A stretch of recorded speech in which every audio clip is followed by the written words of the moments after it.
Now, would you like to go see the room where Lizzy Borden's mother was actually murdered? Upstairs? Okay then. Well, come along this way, victims.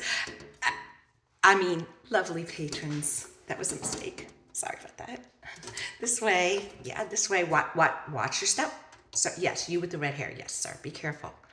Okay, well, this room is the most requested room for overnight stays at the Lizzy Borden murder house. I think it's because it's the one where it actually happened. And multiple guests who don't even know each other, have reported that lights are flickering on and off, doors opening and closing. Also, there's a lady in a white nightgown that roams the halls at night. And I hear that she's partial to men with red hair. Oh, yeah, you sir. Oh, I was just kidding. You're his wife. Yeah, keep an eye on him. No refunds. Just kidding. So they say it's haunted, and that's why I guess it's the most requested room. It is where it happened. It's the guest bedroom because Miss Borden's brother, Lizzy Borden's uncle, was staying here the night before.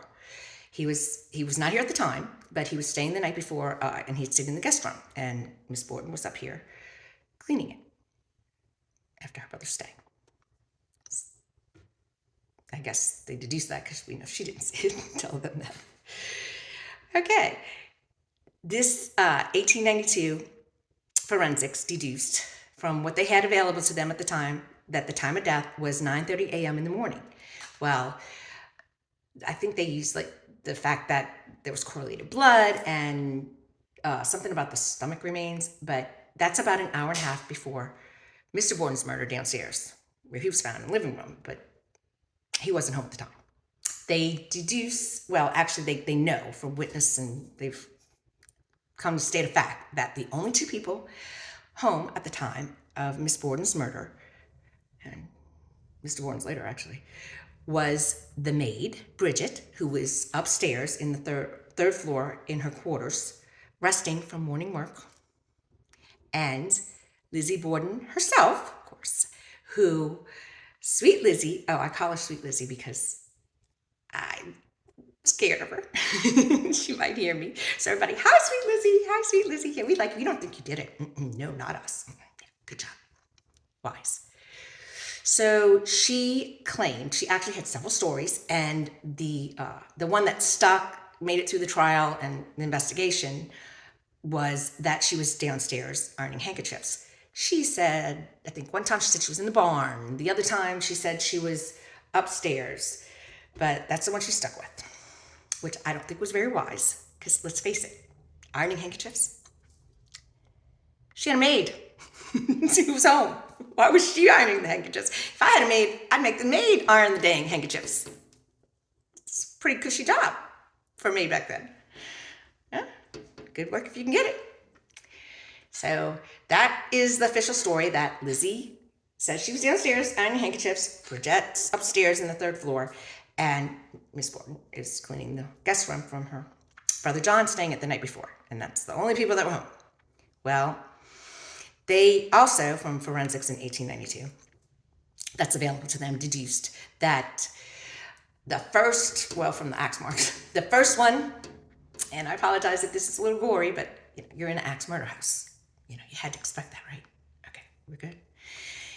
If the first one went past her here, which kind of knocked her around, like turned her around, and she fell face first on the floor because they had bruises on her forehead and her chin, and that would happen anyway, but they think they knocked her around, and then she fell face forward on the floor because the second axe hack is about 4 inches deep. It's really hard, and was between the two shoulder blades.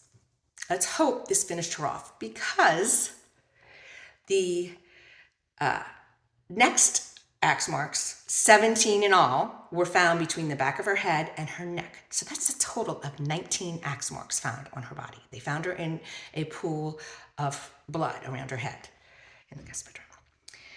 Yeah, it's pretty gory.